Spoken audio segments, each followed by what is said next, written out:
Hello, LP Brown artists. Welcome to another week of art. I had so much fun with all of you, and I enjoyed seeing your art, your Frida Kahlo art from last week.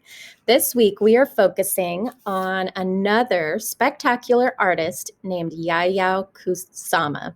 And she's from Japan. You might recognize some of her artwork. She's all about spots, dots everywhere.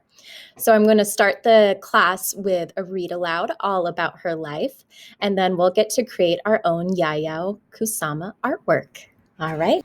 Yayoi Kusama From Here to Infinity by Sarah Suzuki, illustrated by Ellen Weinstein.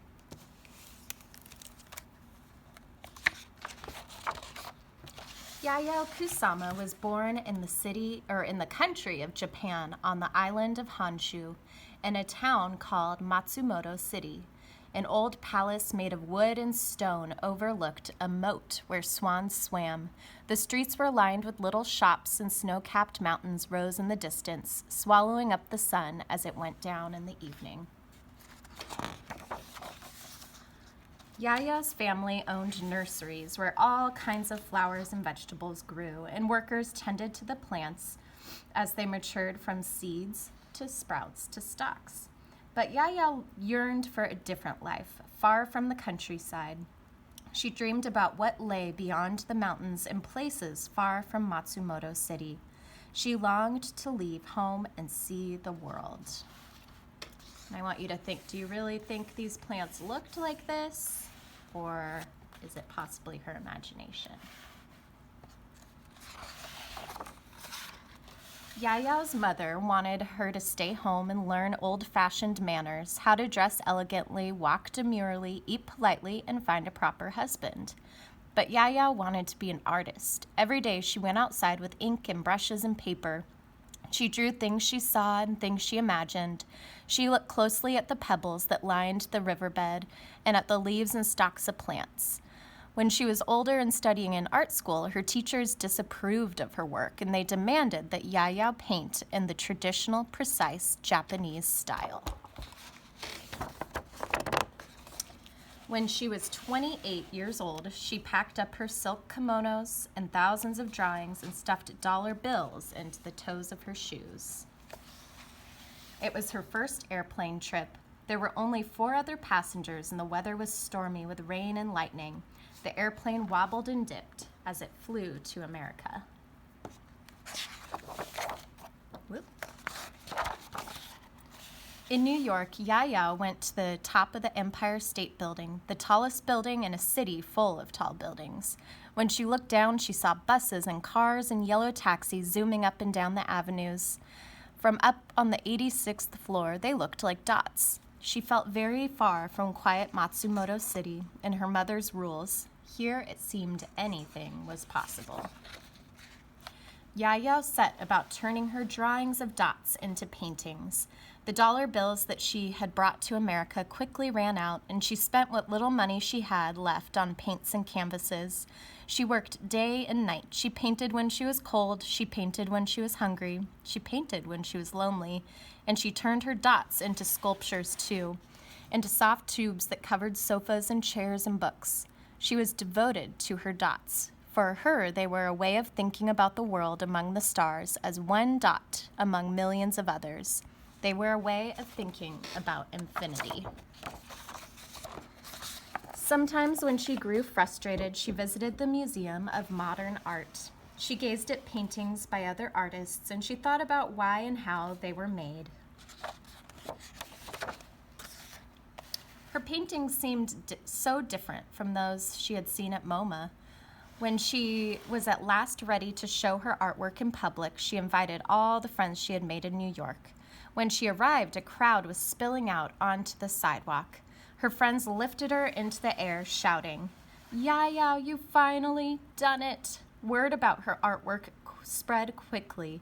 Her friends told their friends, newspapers wrote about her work, and reporters clamored to interview her about her dots. Her dots were covering the world. They appeared in Venice in thousands of dot-shaped mirrors scattered over a big tree lawn, on a pumpkin on a pier. On dresses and t-shirts and people walking down the street, in mirrored rooms where glowing dots were reflected and reflected again, an infinity of dots. There she is.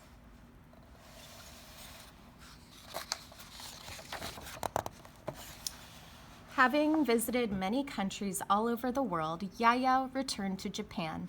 The country had changed since she left, with many different artists challenging the old traditional style, as Yayoi had been doing all along. Look, even her dog is polka dotted. She still lives in Japan, and she continues to paint her dots every day. And here is some artwork by Yayoi, infinity nets, untitled, flower, number F. Here's this couch, this chair. How cool is that? This is one of my favorites. It's called Infinity Mirrored Room, the souls of millions of light years away. So you stand in here and you're surrounded by dots and mirrors. It's like you're in space. And this is called the Obliteration Room, a room covered in dots, like something exploded.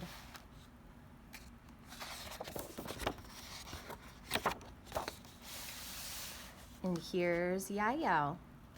And I believe she is about 90 years old. She was 88 when this book was written, and she's still creating art. It's pretty amazing. Today for art, you will need a piece of paper, of course, and drawing supplies. I'm going to use a permanent marker. You can use crayon. And then optional material, watercolors. I got everybody watercolors that were picked up last week at supply pickup. So you should have a nice set of fresh watercolors to use. So pause the video, grab your supplies, and I'll meet you back here. All right, we are going to create Yayoi Kusama's polka dotted pumpkins. Let's see, I'm gonna find it in my book. So we are going to recreate Yayoi Kusama's pumpkins. She does polka dotted pumpkins.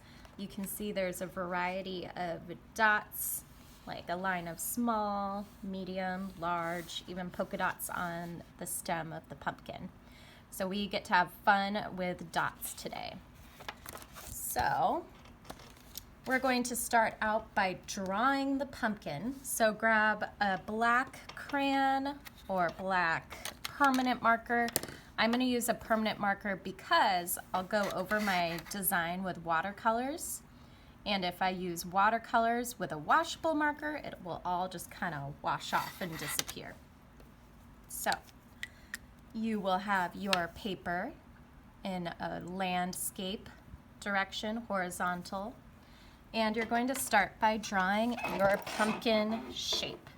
So you start with a big C,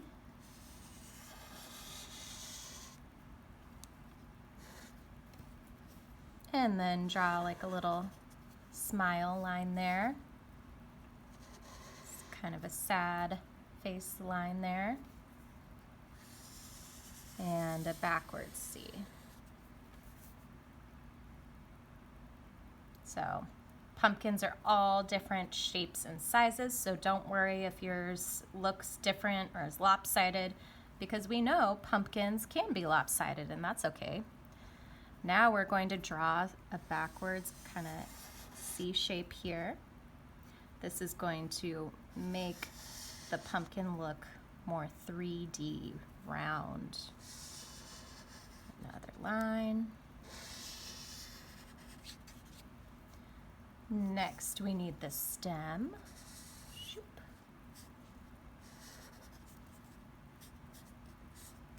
This marker is not the best, but it does the trick. Now, in the background, grabbing, I'm not going to use markers for this. I'm going to use crayons. And in the background, you can go wild with spots. So fill up your pumpkin with spots. Fill up your background with dots, just dots everywhere, all colorful, or like how Yayoi did it, you could do one color. She did black spots on the pumpkin, and then we can paint it orange. I'm going to do a time lapse of my dots on my pumpkin. Go ahead and add those dots to yours.